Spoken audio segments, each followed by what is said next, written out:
The wedding that sparked a war. HOA drama in my backyard. It was supposed to be a beautiful day. The sun was shining brightly. The trees in my backyard were full of blossoms, and birds chirped like they were auditioning for a Disney movie. My niece had planned her dream wedding at a gorgeous vineyard for over a year, but 3 days before the big day, they called. The venue had double booked, and they were left with no place to celebrate. The bride was devastated. Her voice cracked as she told me, "I guess we'll just get married at the courthouse." I couldn't let that happen. Without thinking twice, I offered up my backyard. It was big, quiet, and out of the HOA jurisdiction, something that would become very important later. She cried happy tears, and I promised her the wedding would be magical. Little did I know, it wasn't just the wedding that would be under pressure. The setup. Transforming my backyard. In the days leading up to the wedding, I poured my heart into transforming the backyard into a perfect wedding venue. I rented a massive tent, set up folding chairs, strung hundreds of twinkle lights, and even installed a temporary dance floor. It looked like something straight out of a fairy tale. The night before the wedding, I stayed late to ensure everything was perfect. But then, I started to notice her. Karen. She lived 2 houses down, but you'd think she was the neighborhood sheriff, patrolling with a clipboard in hand and binoculars around her neck. Every night, she watched me from her porch with an intensity that screamed judgment, taking notes on her little clipboard like I was doing something criminal. 3 days before the wedding, she confronted me. "You know," she said, her smile so fake it could be sold as a Halloween mask, "you can't just throw public events without HOA approval." I thought she was joking. "Karen, it's a family wedding, not Coachella." But Karen wasn't laughing. She held up an HOA rulebook, tabbed and dog-eared, and started quoting bylaws. "You're adjacent to the community, which means we have legitimate interest in your noise levels and guest volume." I calmly explained that my backyard wasn't under HOA jurisdiction and that I had a copy of my deed to prove it. Karen didn't take that well. Her face twisted into a mix of rage and disgust. She muttered something under her breath before storming off. The wedding day. The drama unfolds. Wedding day arrived, and everything was perfect, until the sirens. At first, I thought it was a coincidence. But no, they were headed straight for my house.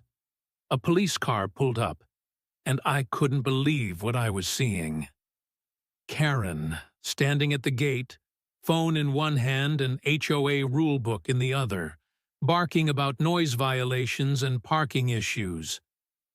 "Is this a real emergency, or just an overly enthusiastic aunt?" the officer asked with a smirk. Karen's rant about unauthorized public assembly and disturbing the peace was interrupted by the officer's confusion. He asked if there was a saxophone playing, and Karen confirmed with a wild look in her eyes, as if a saxophone could be the ultimate weapon of chaos. Thankfully, I was ready. I handed the officer my deed and the letter from the city zoning office that confirmed my exemption from the HOA. The officer nodded and turned to Karen. "Ma'am, unless something criminal is happening here, we can't do anything. This is private property." Karen's jaw dropped. She stared in disbelief as the wedding resumed, but she didn't leave. She stayed outside the gate, arms crossed, glaring at every laugh, every cheer, as if she were absorbing them into a growing fury. Karen's revenge. Escalating tactics. The next morning, Karen was pacing her front yard, speaking into her phone about how my wedding had violated HOA rules. It was then that I realized This wasn't about rules anymore. This was personal for her. She wasn't just upset. She was out to ruin our celebration. The police came back. 2 new officers this time. Karen had filed another complaint, this time about leftover debris leaking into the HOA property line.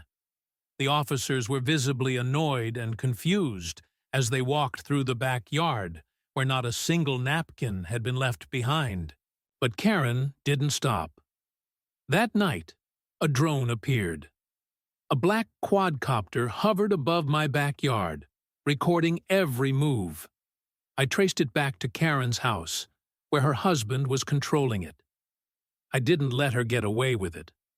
The next time the drone came low, the groom, still in his tux, grabbed a broomstick and hit it mid-air. The drone crashed to the ground, and Karen screamed from her balcony about property destruction. I called the police, showed them the footage, and filed a report for harassment. Karen had overstepped, but she wasn't backing down. The final showdown, Karen's downfall.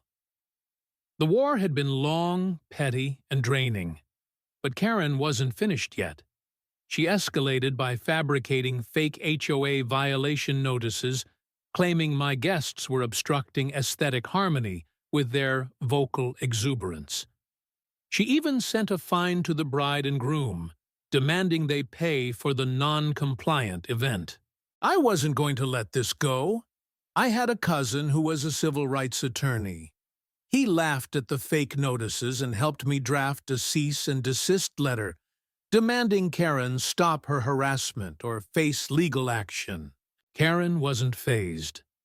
But when I handed her the letter, there was no shouting, no confrontation, just silence. And for the first time in weeks, it felt like the war was truly over. The peaceful victory. Reclaiming joy. After weeks of chaos, I invited the neighbors over for a peaceful barbecue. I wanted to reclaim the backyard as a place of happiness. The barbecue was simple. Burgers, hot dogs, a few drinks. But it was everything Karen feared. Laughter filled the air as the clown made balloon animals, and Karen couldn't stand it. She filmed us from her porch, but it was her reaction that made the video go viral. HOA Karen calls police on balloons. The caption read. People laughed, and the story spread like wildfire. Karen's reign of terror began to crumble. The final blow came when the HOA board held a meeting, and after hearing from the neighbors about Karen's behavior, they officially recognized that my property was outside their jurisdiction. Karen's personal vendetta had cost her the community's respect, and the board made it clear that she no longer had any authority. A few weeks later, Karen moved out. Her house sat empty for months, eventually selling for a fraction of its worth. The new neighbors moved in, unaware of the saga that had unfolded. They asked if they could host their engagement party in my backyard, and I happily agreed. This time, no sirens, no drones, just music, laughter, and peace. The war was over. Joy had won. What do you think? Was Karen justified in her actions, or was it all just petty control? Share your thoughts in the comments below. What would you have done if you were in my shoes? Let's get the conversation going.